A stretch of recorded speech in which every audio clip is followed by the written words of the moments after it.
Hi mga Kagala-Venture, so ayun gumala tayo sa Ilagan Isabela papuntang Abuan River.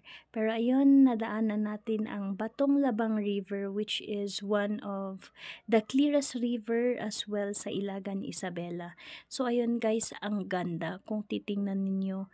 Yung paligid is very beautiful, refreshing, nakakatanggal stress talaga kung galing ka sa city tapos ayun makikita mo ang ganitong tanawin guys.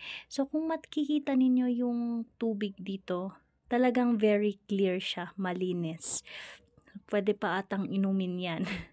Alright, so there talaga namang napakaganda, legit guys. So ano nang ginagawa ninyo? Puntahan ninyo to, very interesting. Sa other part naman, dito yung mga cottages at medyo mas madaming tao sa part na to.